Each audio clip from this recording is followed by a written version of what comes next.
Ecclesiastes Chapter 5. Keep thy foot when thou goest to the house of God, and be more ready to hear than to give the sacrifice of fools. For they consider not that they do evil. Be not rash with thy mouth, and let not thine heart be hasty to utter anything before God. For God is in heaven, and thou upon earth. Therefore let thy words be few. For a dream cometh through the multitude of business, and a fool's voice is known by multitude of words. When thou vowest a vow unto God, defer not to pay it, for he hath no pleasure in fools. Pay that which thou hast vowed. Better is it that thou shouldest not vow, than that thou shouldest vow and not pay. Suffer not thy mouth to cause thy flesh to sin, neither say thou before the angel that it was an error. Wherefore should God be angry at thy voice, and destroy the work of thine hands? For in the multitude of dreams and many words there are also divers vanities. But fear thou God. If thou seest the oppression of the poor, and violent perverting of judgment and justice in a province, marvel not at the matter. For he that is higher than the highest regardeth, and there be higher than they. Moreover, the profit of the earth is for all. The king himself is served by the field. He that loveth silver shall not be satisfied with silver, nor he that loveth abundance with increase. This is also vanity. When goods increase, they are increased that eat them. And what good is there to the owners thereof, saving the beholding of them with their eyes?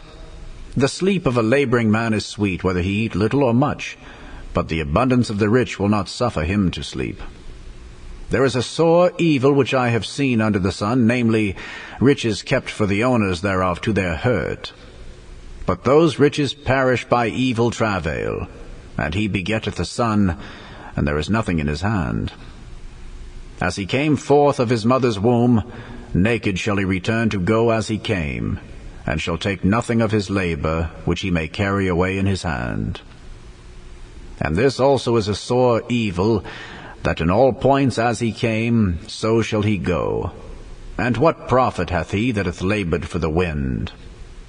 All his days also he eateth in darkness, and he hath much sorrow and wrath with his sickness.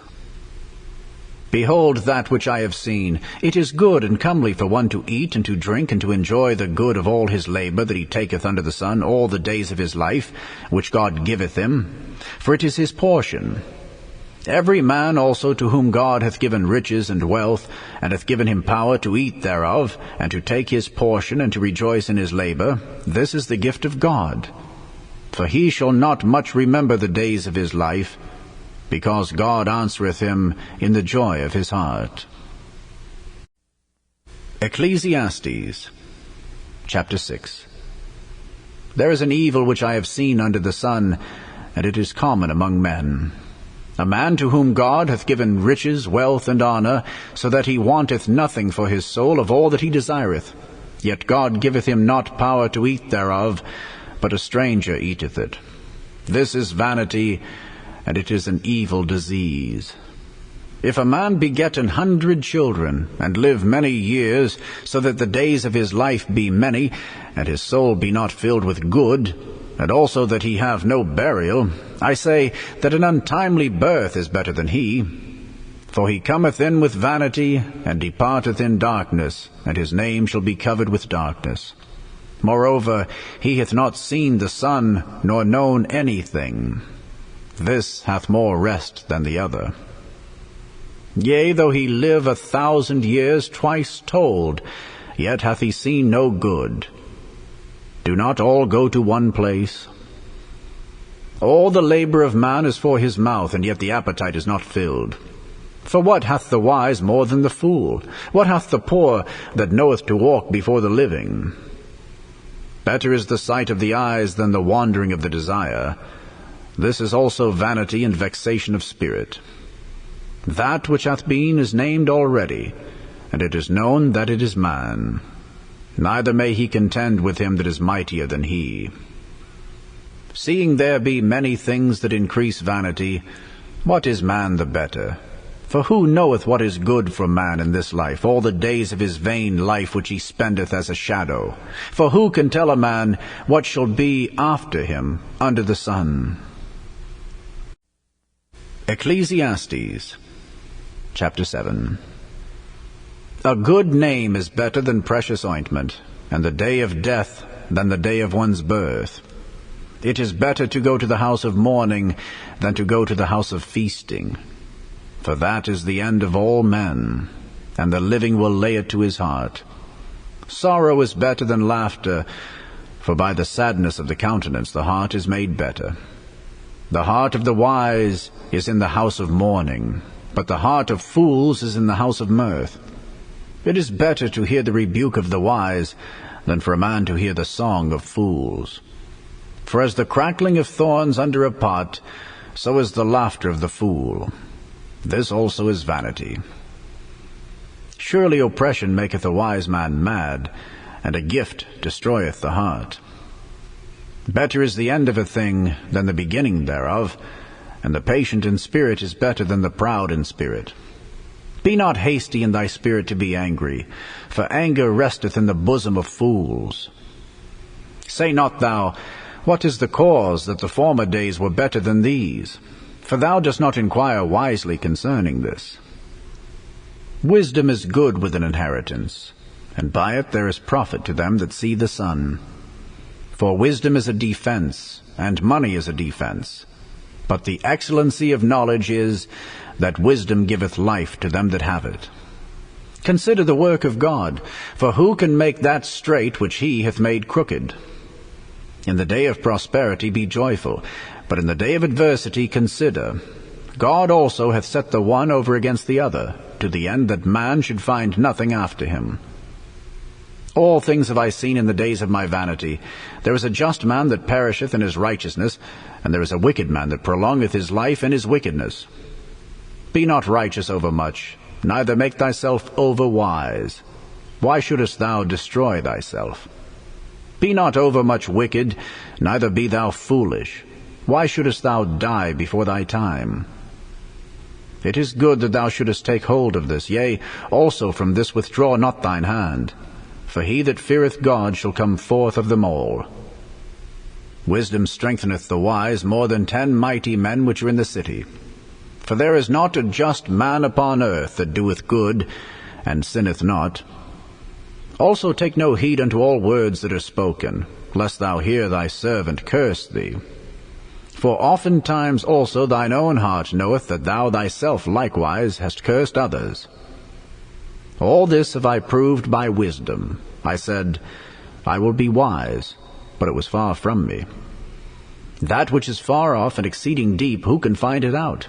I applied mine heart to know, and to search, and to seek out wisdom, and the reason of things, and to know the wickedness of folly, even of foolishness and madness. And I find more bitter than death the woman whose heart is snares and nets, and her hands as bands. Whoso pleaseth God shall escape from her, but the sinner shall be taken by her. Behold, this have I found, saith the preacher, counting one by one, to find out the account, which yet my soul seeketh, but I find not. One man among 1,000 have I found, but a woman among all those have I not found. Lo, this only have I found, that God hath made man upright, but they have sought out many inventions. Ecclesiastes Chapter 8. Who is as the wise man, and who knoweth the interpretation of a thing? A man's wisdom maketh his face to shine, and the boldness of his face shall be changed. I counsel thee to keep the king's commandment, and that in regard of the oath of God. Be not hasty to go out of his sight. Stand not in an evil thing, for he doeth whatsoever pleaseth him. Where the word of a king is, there is power. And who may say unto him, What doest thou? Whoso keepeth the commandment shall feel no evil thing. And a wise man's heart discerneth both time and judgment. Because to every purpose there is time and judgment. Therefore the misery of man is great upon him. For he knoweth not that which shall be, for who can tell him when it shall be? There is no man that hath power over the Spirit to retain the Spirit, neither hath he power in the day of death. And there is no discharge in that war, neither shall wickedness deliver those that are given to it. All this have I seen, and applied my heart unto every work that is done under the sun. There is a time wherein one man ruleth over another to his own hurt. And so I saw the wicked buried, who had come and gone from the place of the holy, and they were forgotten in the city, where they had so done. This is also vanity, because sentence against an evil work is not executed speedily. Therefore the heart of the sons of men is fully set in them to do evil. Though a sinner do evil 100 times, and his days be prolonged, yet surely I know that it shall be well with them that fear God, which fear before him. But it shall not be well with the wicked, neither shall he prolong his days, which are as a shadow, because he feareth not before God. There is a vanity which is done upon the earth, that there be just men upon whom it happeneth according to the work of the wicked. Again, there be wicked men to whom it happeneth according to the work of the righteous. I said that this also is vanity. Then I commended mirth, because a man hath no better thing under the sun than to eat, and to drink, and to be merry. For that shall abide with him of his labor the days of his life, which God giveth him under the sun. When I applied mine heart to know wisdom, and to see the business that is done upon the earth, for also there is that neither day nor night seeth sleep with his eyes, then I beheld all the work of God, that a man cannot find out the work that is done under the sun. Because, though a man labor to seek it out, yet he shall not find it. Yea, farther, though a wise man think to know it, yet shall he not be able to find it.